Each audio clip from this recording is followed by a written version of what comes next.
Salut tout le monde, j'espère que tout le monde va bien malgré la défaite hier du Paris Saint-Germain à Rennes sur le score de 2-1. J'ai eu l'impression de voir le PSG de la fin de saison dernière. C'est une nouvelle saison les gars. Ouh, faut se réveiller les gars. 2 tirs cadrés dans le match et les 2 tirs c'est une passe d'un Rennais pour Cavani. Et l'autre tir cadré c'est Mbappé qui ouvre son centre. Et qu'on vienne pas me sortir l'excuse de Tourelle avec les automatismes. Mais qu'il est drôle Mister Tuchescuse. Tu commences le match sur les 11 titulaires, tu n'avais que Diallo de nouveau. Qu'est-ce que tu viens me parler d'automatisme encore une fois? Alors oui, je sais ce que vous allez me dire. Tranquille, c'est que la deuxième journée. Oui, comme la saison contre Monaco et comme la saison contre Montpellier. Non, pas tranquille. On n'est pas prêts les gars. Faut vraiment le voir là. Et j'ai failli oublier l'association Neymarland. Venez pas la ramener car sur toutes mes vidéos, j'ai jamais critiqué son talent, mais son comportement et de me dire que moi, je suis un anti-Neymar. Vous me faites rire en fait parce que j'ai toujours été juste. Pour moi, Neymar, il a un immense talent, mais à la différence, c'est que moi, je baisserai pas mon froc par intérêt. J'ai toujours été droit dans mes pompes de ce côté-là et je suis pas comme vous, à la limite, je suis père et mère juste pour avoir ce que je veux. Si la fierté, l'honneur pour vous n'a pas d'importance, tant mieux pour vous. Quand je dis vous, attention, c'est ceux qui ne font pas la différence entre critiquer un type pour son comportement qui n'a rien à voir avec son talent. Et si avec devant Di Maria, Mbappé, Cavani, vous pensez qu'on ne peut pas gagner le championnat sans Neymar, c'est que vous n'avez rien compris sur le fond du problème. Comment on faisait avant? On gagnait rien peut-être? Chez des supporters, quand j'entends dire ça, je crois vraiment entendre Zlatan quand il disait avant le Qatar, le PSG n'existait pas. Vous devriez avoir honte de réduire votre club à Neymar. Et puis le mec qui veut se barrer, vous le faire jouer avec des menottes, c'est grave quand même de pas comprendre. Bref, je m'écarte un peu du sujet. Enfin, en tout cas, je suis content de faire les débriefs le lendemain. Ça m'évite de dire des choses sur le coup de l'énervement que je pourrais regretter, même si je suis encore un peu énervé. D'abord, bravo René, quand même, et aussi, jeune Kamavinga, 16 piges, il nous a mis la pige. Comme d'habitude, dans le débrief, on va parler du match dans sa globalité. Enfin, du match côté PSG, je n'ai rien vu. On va détailler la première et la seconde période du match. Et on s'arrêtera sur certains joueurs pour finir par mon top flop et bien sûr l'homme du match. Allez, c'est parti.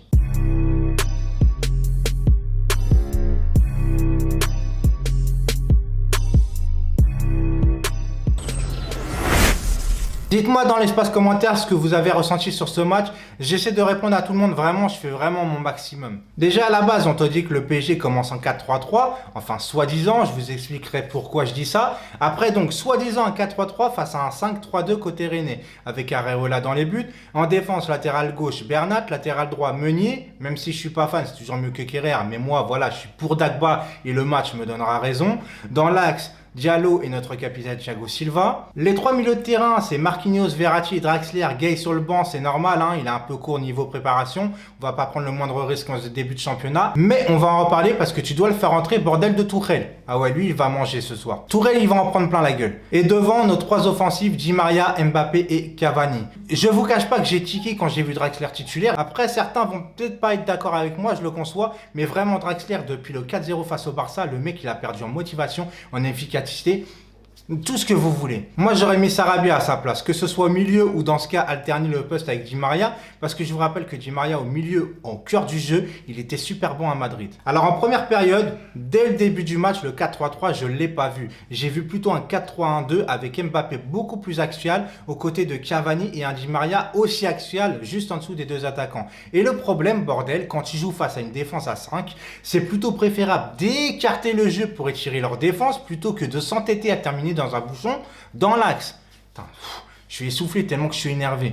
Dans tout le match, on a manqué d'intensité dans le pressing comparé au premier match où j'avais justement loué les efforts de ce côté-là. Beaucoup trop de déchets, même limite abusé. 45 ballons perdus en 34 minutes. C'est énorme quand tu sais que les joueurs de ballon qu'on a sur le terrain. Là, j'ai trouvé qu'on laissait un peu trop l'adversaire construire. On jouait assez bas, limite en contre-attaque. Alors, est-ce que c'est une consigne de Tourelle ? J'en sais rien, mais là, Rennes, normalement, tu dois prendre le jeu à ton compte, c'est pas normal. En première mi-temps, avant la tête de Cavani à la 14e minute sur le poteau, il n'y a rien jusqu'au but de Cavani à la 35e. Un énorme cadeau du défenseur da Silva, mais Cavani, il y a un problème. À part son but et sa tête, franchement, il a été mauvais. Beaucoup de contrôles ratés, je l'ai senti énervé, il pestait, enfin bon.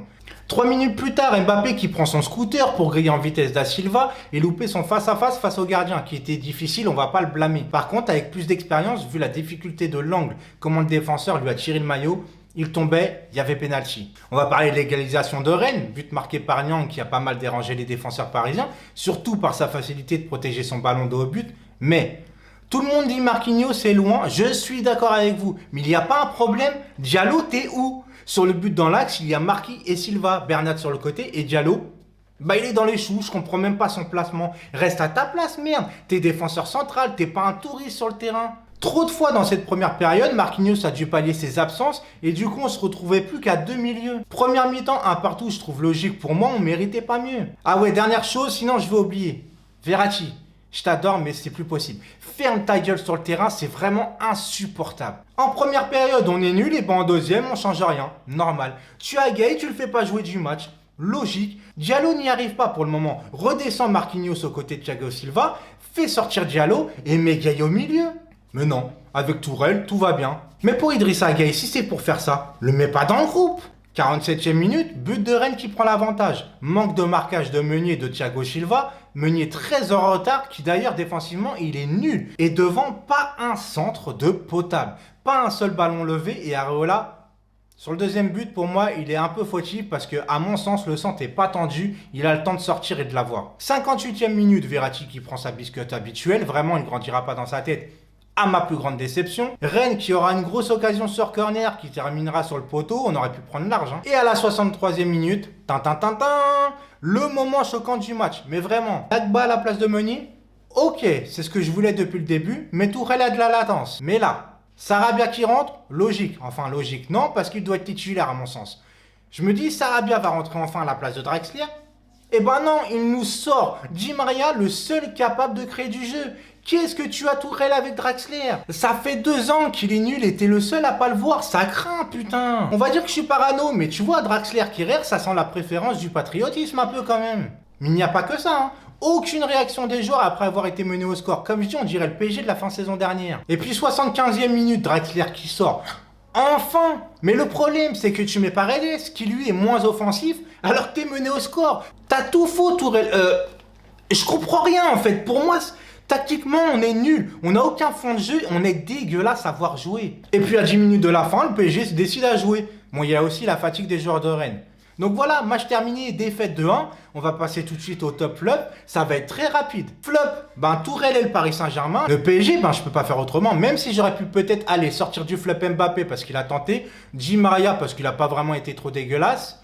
Et Bernat. Mais bon, Tourelle, parce que le mec, t'as plus d'excuses. Tu as tes joueurs. Tu as une meilleure profondeur de banc. Gare à toi, ça va chauffer pour ton matricule. Et tu dégageras avec ton compatriote Draxler et Kerrer. Comme ça, tout le monde sera content. À la fin du match, tu dis qu'on manque d'automatisme, mais t'es gonflé de dire ça. Arrête avec tes excuses, bordel, tu te remets jamais en question.